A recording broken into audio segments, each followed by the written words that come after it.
Good morning dear students. MC polytechnic में online class बहुत दिन से चल रही है। आज की class diploma in civil engineering के 5th सेमेस्टर के बच्चों के लिए होगी। सब्जेक्ट है soil mechanics and foundation engineering. ये क्लास बहुत ही बेहतरीन क्लास होने वाली है, जो आप लाइव में बने रहिएगा, कमेंट शेयर करते रहिएगा। तो आप लोगों के लिए लाए हैं soil mechanics and foundation engineering का पहला लेसन है इंट्रोडक्शन। पहला लेसन रहेगा इंट्रोडक्शन।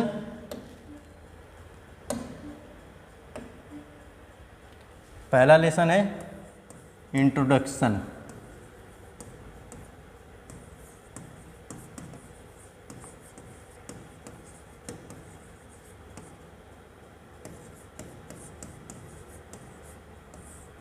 परिचय। इसमें सबसे पहले बात करेंगे हम सॉइल की कि सॉइल क्या होती है। ठीक है, सॉइल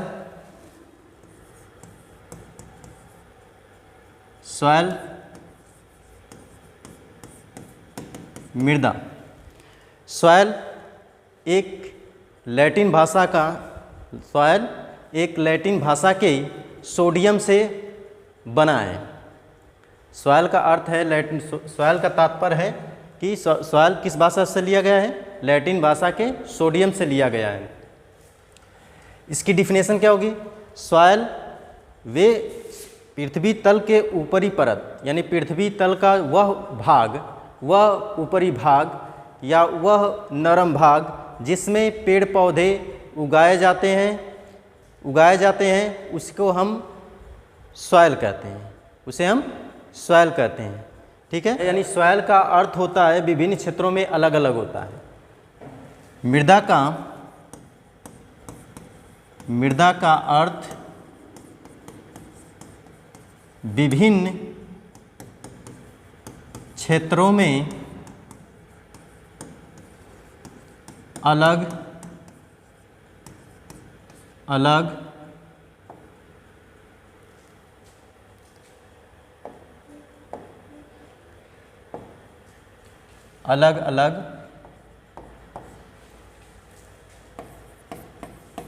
होता है। पहला है कृषि इंजीनियरिंग या कृषि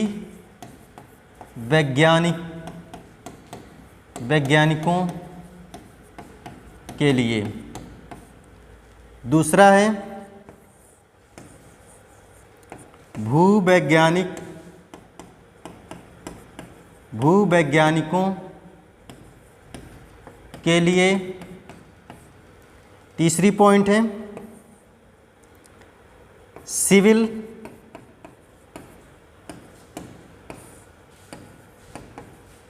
इंजीनियरिंग या इंजीनियर, सिविल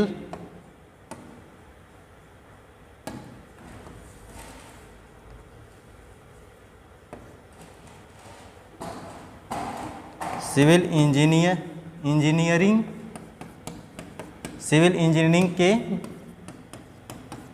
लिए। ठीक है, ये 3 पॉइंट है जो हम मृदा का अर्थ इन 3 क्षेत्रों में अलग अलग है।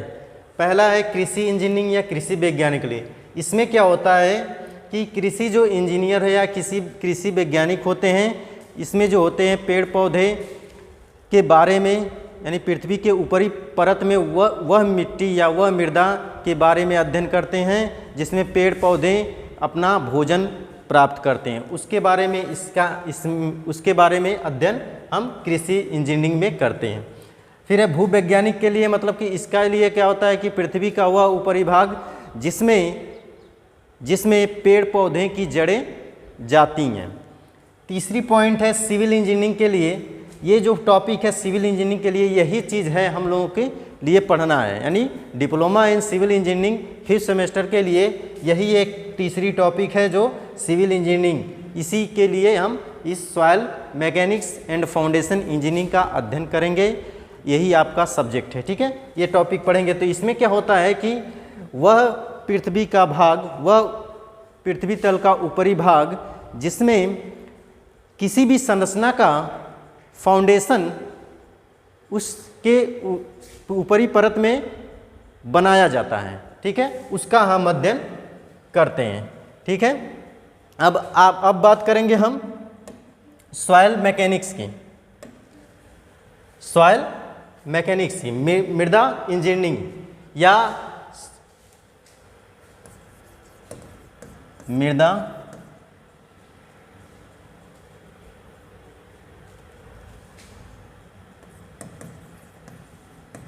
मृदा यांत्रिकी,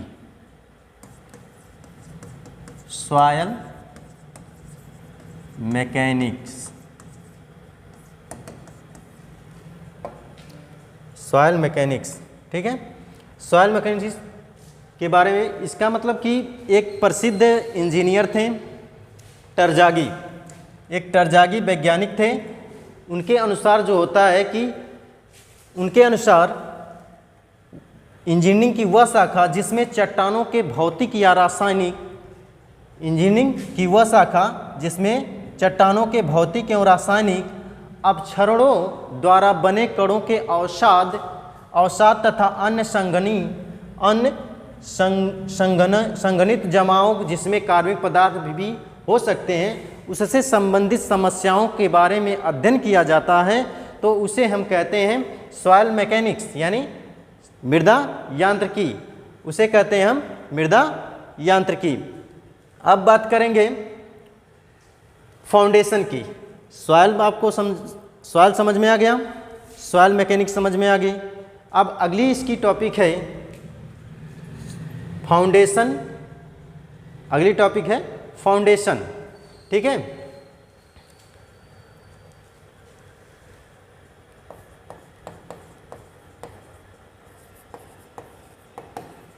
फाउंडेशन इंजीनियरिंग यानी कि नींव अभियंत्रण,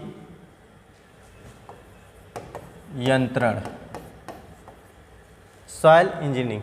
इसमें क्या होता है कि भूमि तल के नीचे बनाया गया वह भाग जिस पर संरचना का समस्त भार स्थानांतरित होता है, उसको हम कहते हैं फाउंडेशन, उसको कहते हैं फाउंडेशन। यानी कि जितनी भी संरचनाएं हैं, चाहे मशीन हुए चाहे बिल्डिंग हुए, वह जिस पर स्थानांतरित होती है उसी को कहते हैं फाउंडेशन, उसी को कहते हैं फाउंडेशन। फाउंडेशन जो है भूमि तल के नीचे बनाया जाता है, भूमि तल के नीचे बनाया जाता है। जैसे देखिए उसका फिगर,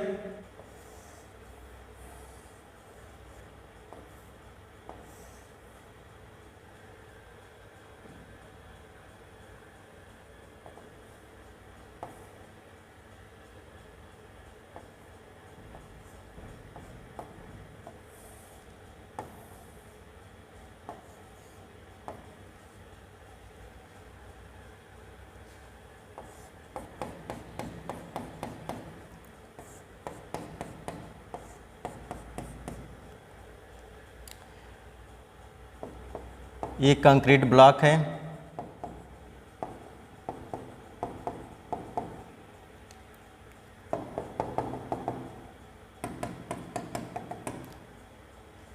इसको कहते हैं कंक्रीट ब्लॉक।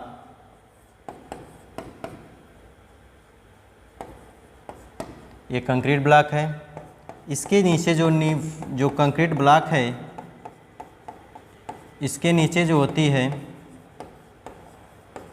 अवमृदा होती है, इसके नीचे अवमृदा होती है, यही नींव होती है, ये नींव होती है। और ये जो होता है ये ग्राउंड लेवल होता है, भूमि तल होता है। ठीक है, और यहाँ से यहाँ तक जो होता है ये होती है कुर्सी, ये होती है जो है यहाँ से यहाँ तक की कुर्सी कहते हैं, ठीक है। और ये जो होती है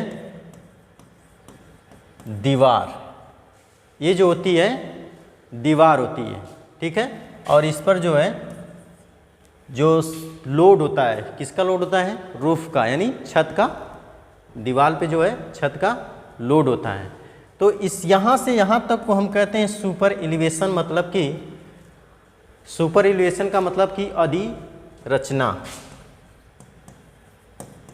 अधिरचना, यानी इसको कहते हैं सुपर एलिवेशन, इसको कहते हैं सुपर एलिवेशन, ठीक है।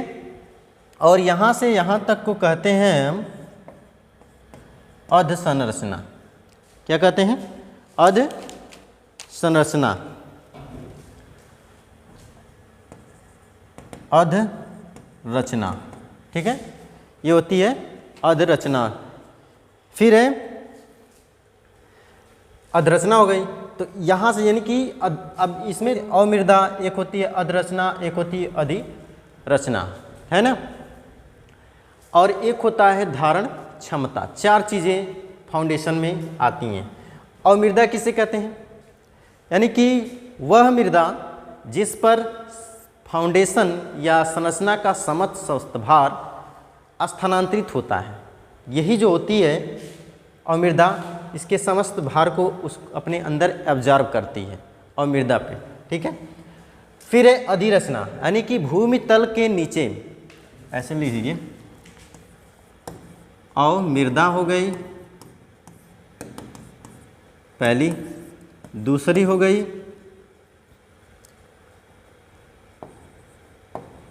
अधिरचना हो गई, तीसरी है अधिरचना हो गई, चौथा है धारण क्षमता हो गई, है ना। तो सबसे पहले बात करेंगे हम अमृदा की। अमृदा क्या है? यानी कि संरचना का समस्त भार जिस पर स्थानांतरित होता है, यानी कि स्थानांतरित, यानी कि ये उसे कहते हैं अमृदा। दूसरा है अधरचना, यानी कि भूमि तल के नीचे बनाया गया वह भाग, यानी कि यहाँ से यहाँ तक का, यहाँ से यहाँ ग्राउंड लेवल से है, ठीक है, ग्राउंड लेवल यहाँ से है, ठीक है। ग्राउंड लेवल से और ज़मीन के नीचे तक का, यानी भूमि तल के नीचे बनाया गया वह भाग, जिसको हम कहते हैं अधरचना। अधिरचना का मतलब कि कुर्सी तल से ऊपर जितना भाग होता है बिल्डिंग का, उसको कहते हैं हम अधिरचना। धारण क्षमता का मतलब कि वह क्षमता, फाउंडेशन की वह क्षमता, वह अधिकतम क्षमता जिस पर फाउंडेशन विफल नहीं होती है, यानी कि अपने सभी वह कैपेसिटी जिसका सब भार उस पर स्थानांतरित हो जाता है, यानी कि वह सीमा, वह लास्ट सीमा, उसको कहते हैं हम धारण क्षमता। समझ में आ गई? अब है टाइप्स ऑफ फाउंडेशन। अब बात करेंगे टाइप्स ऑफ फाउंडेशन की।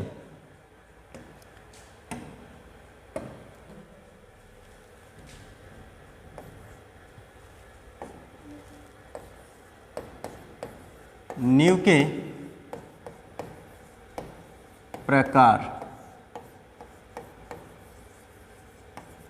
टाइप्स ऑफ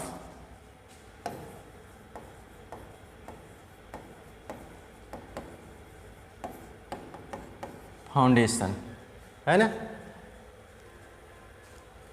नींव जो है दो प्रकार की होती है। नींव दो प्रकार की होती है।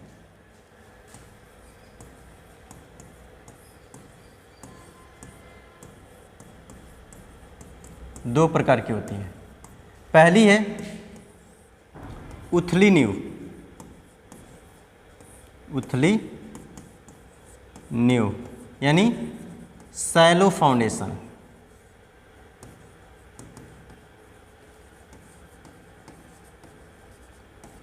दूसरी है गहरी नींव,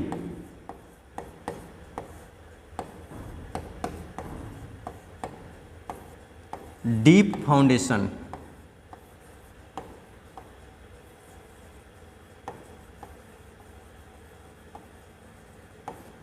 डीप फाउंडेशन, दो फाउंडेशन हो गई। गहरी उथली नींव किसे कहते हैं? वे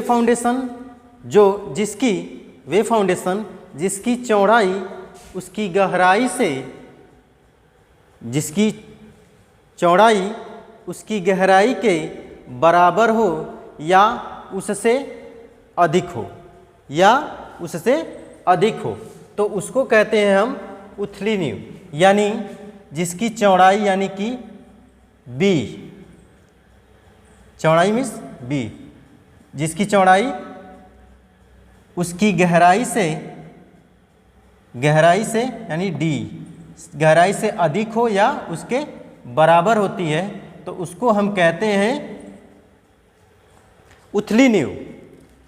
समझ में आ गई बात? दूसरा है गहरी नींव। वे फाउंडेशन जिसकी चौड़ाई उसकी गहराई से कम है, वे नींव जिसकी चौड़ाई उसकी गहराई से कम है, यानी B is less than D, तो उसे कहते हैं हम गहरी नींव। समझ में आ गई बात? अब बात करेंगे मृदा का बनना, फॉर्मेशन ऑफ सॉयल।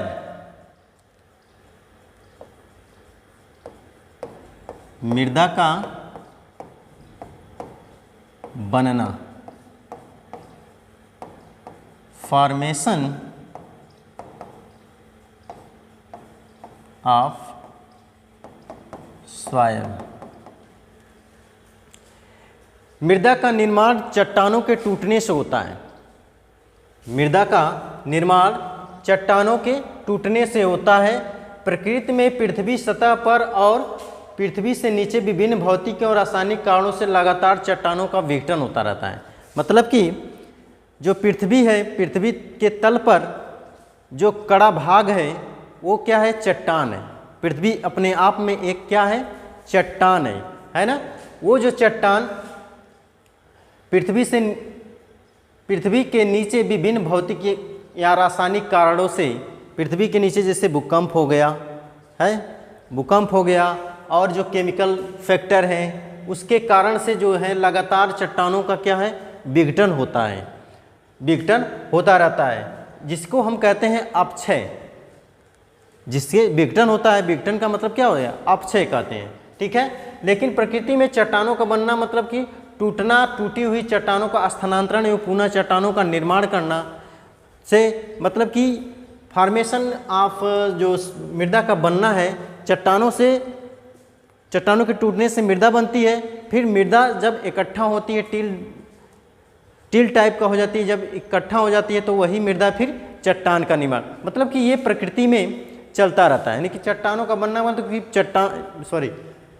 फिर मृदा का बनना मतलब कि चट्टानों के टूटने से ही मृदा का निर्माण होता है। ठीक है। अब है भूवैज्ञानिक चक्र।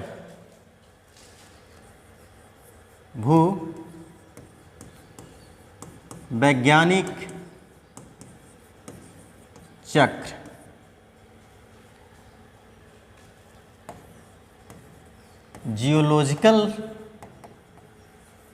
Geological cycle.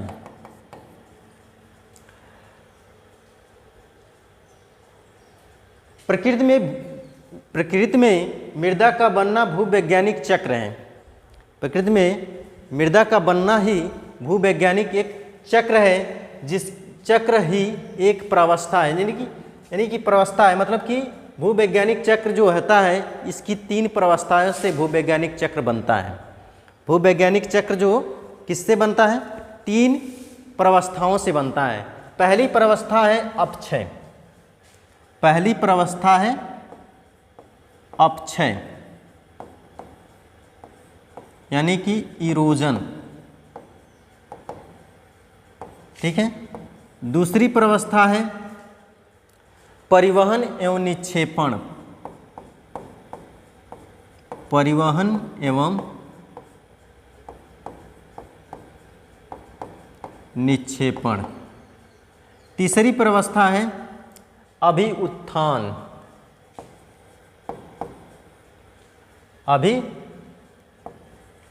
अभिउत्थान, ठीक है।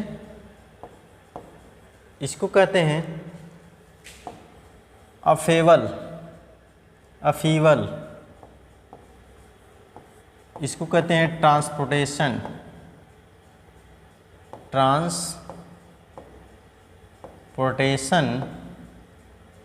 एंड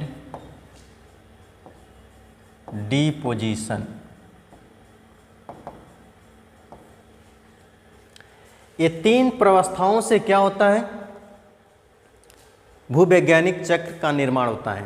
देखिए यह है भूवैज्ञानिक चक्र।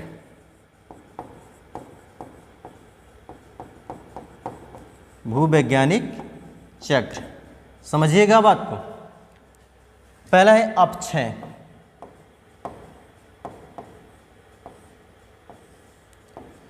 दूसरा है परिवहन। परिवहन और निक्षेपण। परिवहन एवं निक्षेपण। फिर है अभिउत्थान।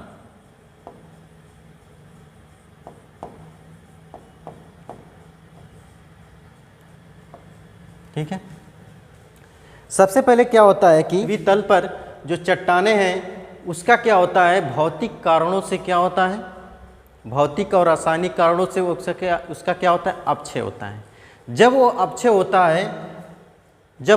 होता है तो अपक्षय होकर, अपक्षय का मतलब कि टूटती है, टूटकर फिर वो क्या होती है, मृदा का निर्माण होती है।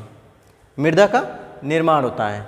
जब मृदा का निर्माण होता है तो फिर उस मृदा को, उस मृदा जो मृदा का निर्माण होता है, जो मृदा होती है, उसका फिर भौतिक कारणों जैसे वर्षा हो गया, हवा हो गया, उससे क्या होता है, उसका परिवहन होता है।